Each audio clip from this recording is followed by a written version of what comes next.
அடுத்து ஆட்சி அமைக்கப் போவது யார்? விஜய்க்கு பெரும்பான்மை கிடைக்குமா கிடைக்காதா? கம்யூனிஸ்ட் கட்சிகள் முடிவு என்ன என்பது ஒருபுறம் பரபரப்பாக சென்று கொண்டிருக்கும் அதே சமயத்தில் மறுபுறம் திமுக அதிமுக கூட்டணியா தமிழக அரசியல் வரலாற்றில் இதுவரை காணாத ஒரு நிகழ்வு நடக்குமா என்ற ஒரு எதிர்பார்ப்பும் ஏற்படுத்தியிருக்கிறது. அதற்கான பல்வேறு நிகழ்வுகள் அடிப்படையில் தான் இந்த சந்தேகம் என்பது உறுதியாகி வருகின்றது. ஒன்று, ஏற்கனவே நேற்றைய தினம் அண்ணா அறிவாலயத்தில் திமுக சட்டமன்ற உறுப்பினர்கள் ஆலோசனை கூட்டம் நடைபெற்றது.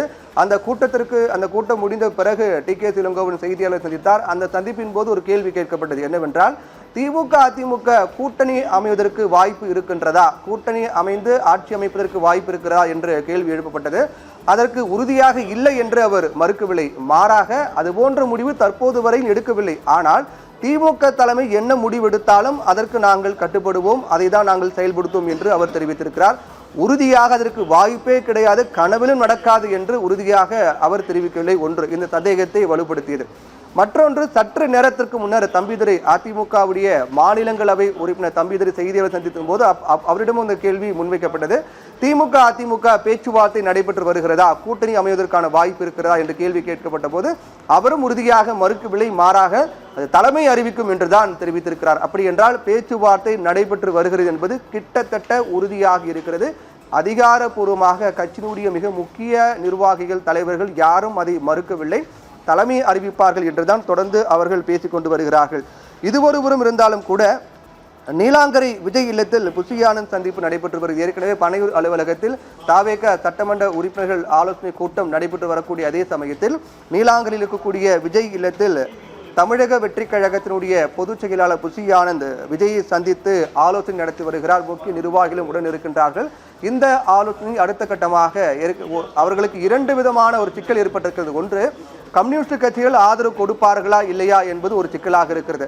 இன்னொரு சிக்கல், அதிமுக திமுக கூட்டணி அமைய போகின்ற வகையில் பேச்சுக்கெல்லாம் அடிபட்டு வருகிறது, அதற்கான சாத்தியக்கூறு இருக்கிறதா? ஒருவேளை அப்படி அமைந்தால் தாவேகாவுக்கு ஏற்படக்கூடிய சிக்கல் என்ன, அடுத்த கட்டமாக என்ன செய்யலாம் என்பது என அடுத்தடுத்த பல சிக்கல்களை தாவேகா எதிர்கொண்டு வருவதை நாம் பார்க்கின்றோம். இதையெல்லாம் முன்னிறுத்தி தான் நீலாங்கரில் இருக்கக்கூடிய விஜய் இல்லத்தில் தாவேகாவினுடைய பொதுச் செயலாளர் புஷி ஆனந்த் விஜயை சந்தித்து ஆலோசனை மேற்கொண்டு வருகிறார். அவரிடம் விஜய் முக்கியமான அறிவுறுத்தல்கள், அடுத்த கட்டமாக செய்யக்கூடிய நடவடிக்கைகள் உள்ளிட்ட அடுத்த கட்ட நகர்வுகள் உள்ளிட்ட மிக முக்கியமான விடயங்கள் குறித்து ஆலோசிக்கப்பட்டு வருகின்றது. பனையூர் அலுவலகத்தில் தாவேக சட்டமன்ற உறுப்பினரிடம் ஆலோசனை கூட்டம், பதவியேற்பு நிகழ்வு நடைமுறை அனைவரும் ஒரே இடத்தில் இருக்க வேண்டும் என்பதுதான் அவர்களுக்கு வழங்கப்பட்டிருக்கூடிய மிக முக்கியமான முதல் உத்தரவாக இருக்கிறது.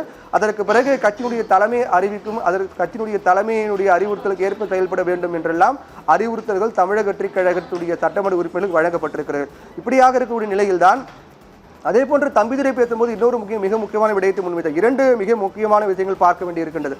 ஒன்று, திமுக அதிமுக கூட்டணி அமைக்குமா என்று கேட்கப்பட்ட கேள்விக்கு தலைமை அறிவிக்கும் என்றுதான் அவர் ஒரு வரியில் அதை கடந்து விட்டார். மற்றபடி அதை முழுவதுமாக மறுக்கவில்லை. இது ஒரு மிக முக்கியமான விடயமாக இருக்கின்றது.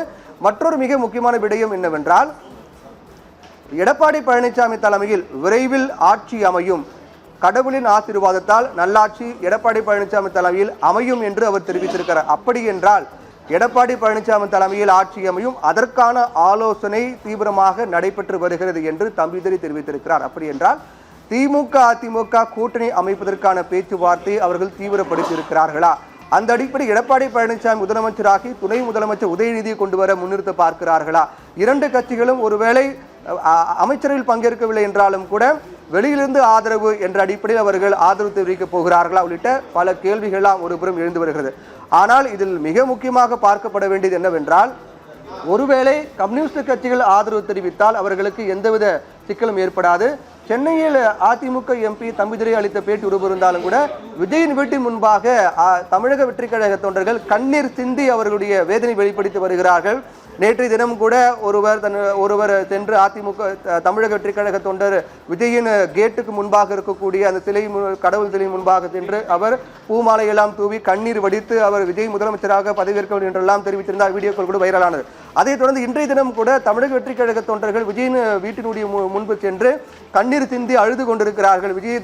விஜய் ஆட்சி அமைக்க வேண்டும், அதற்கு ஆளுநர் அழைப்பு விடுக்க வேண்டும் தொடர்ந்து கண்ணீர் சிந்தி தங்களுடைய வேதனை அழுது கொண்டு வேதனை வெளிப்படுத்தி வருகிறார்கள். இப்படியாக மிக தீவிரமாக அடுத்தடுத்த அரசியல் நகர்வுகள் நடந்து கொண்டிருக்கின்றது. ஒருபுறம் திமுக அதிமுக பேச்சுவார்த்தை நடக்கிறதா, அவர்கள் என்ன முடிவெடுத்திருக்கிறார்கள், மறுபுறம் இந்திய கம்யூனிஸ்ட் மார்க்சிஸ்ட் கம்யூனிஸ்ட் என்ன முடிவெடுத்திருக்கிறார்கள், இன்னொரு புறம் சட்ட ரீதியாக அணுக்க தாவேக்க தயாராகி வருகிறார் என ஒரு முக்கோண வடிவிலான அரசியல் நகர்வுகள் மிக தீவிரமாக தமிழக அரசியல் களத்தை பரபரப்பாகி சூடாக்கி கொண்டு வருகின்றது.